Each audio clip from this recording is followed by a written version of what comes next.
Hey everyone, I wanted to take a few moments today and share with you a little fishing tip. One thing I love to do, other than bass fish, spring of the year, summer, I also love to pan fish. I love those red breast sunfish, bluegill, shell cracker, you name it. As much as I love to fish with beetle spin for them, one of the best ways to fish is, of course, crickets or earthworms. I like earthworms.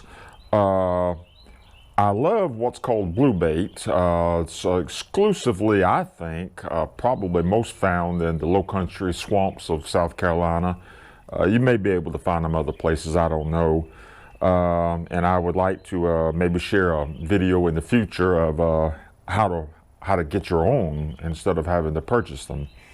In this bucket here, I have blue bait mixed with a little red worms. I keep them in a 5-gallon bucket. I keep them mixed with soil and peat moss mixed together. Let me see if I can pull one out of here for you. Come on, there we go. One right there. Old Mr. Earthworm. And those bluegill and red breasts in these rivers, absolutely love them. They'll eat them up, along with crickets, of course, if that's what you prefer. Sometimes a mixture is good. What I do is I keep them in the bucket. A lot of times I keep them off the ground because the ants will get in them and destroy them. A lot of times I'll throw a rope or string or something across a rafter under my shed. That's another thing. I keep them in the shade, and I'll tie a rope to this handle and suspend them off the ground so that nothing can get into them. You want to take care of your bait to cause them to last. If you go to the store, most of the time you're going to get a little cup of worms like this. It's only going to have 30, 35 worms in there. And I don't know about in your area, but in my area, that's anywhere from $3.50 to $4 a cup for 35 worms. And I don't know about you, but I'm not going fishing with 35 worms. I'm not going fishing with no less than 100, sometimes even a couple of hundred. So it can get kind of expensive if you're buying your bait. It can be hard work if you're trying to find your bait for yourself. So when you get bait, you want to try to prolong their life as long as you possibly can to save them. And you take them and you fish. When you come back, whatever you've got left, well, you want to try to hold on to them till your next fishing trip. That might be 2 or 3 weeks where you want to try to preserve your bait. One of the things I do is I keep the dirt moist. You don't want it soggy wet, but you don't want it real dry either. So I will come out, if the dirt starts drying up, I will come out, I'll take maybe a half a dozen ice cubes or something like that, drop on the top of the dirt. What it does during the warm weather, it will slowly melt. That moisture will go right on down to where the worms are and give them the much needed water that they need. Plus, it will also cool the bucket down some. That's something that you want to do when you're out fishing. I take this out fishing with me, and I take a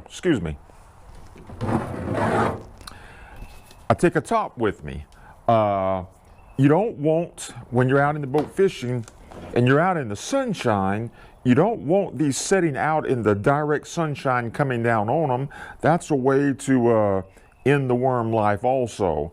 While I'm out in the sunshine, I'll just simply take this loosely, set it on top to keep the direct sunlight coming down on them.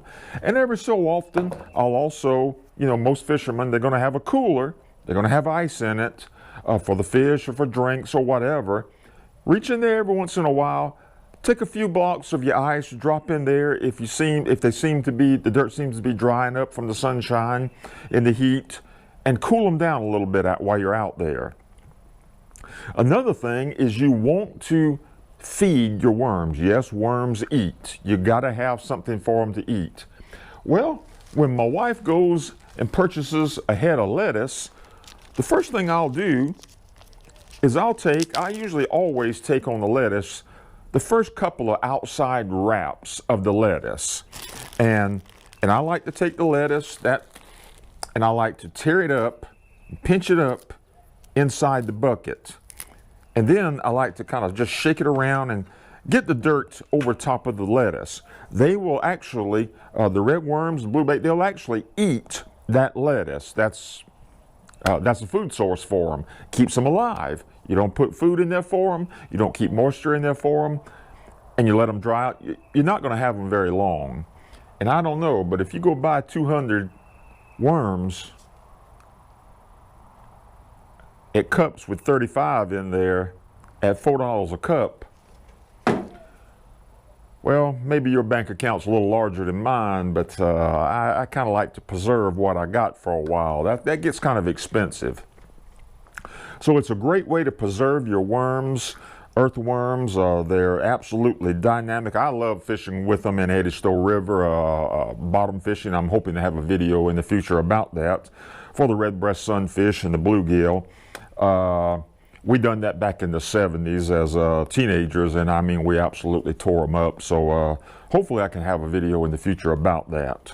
So that's one little tip of keeping your bait alive until you get ready to go fishing, or whatever you have left, to preserve them for when you go back fishing. So hope that tip, this little tip benefits you. Get your 5-gallon bucket and keep them in there, and remember, just don't put any kind of dirt. Put good solid black dirt, like the swamp dirt, in there, mixed with the peat moss. And don't get peat moss that's got fertilizer or certain ingredients mixed in with it, because that may kill them also. So mix it up good and just take your bait, just dump them in there, and all the cups if you purchase them, and do what I just said, and I think you'll have them. If you wait 2 or 3 weeks before you go in fishing, I think you'll have your bait already set up and ready to go. So hope this benefited to you, was a benefit to you, and I thank you for watching, and hopefully we'll see you on the water very soon. Thank you.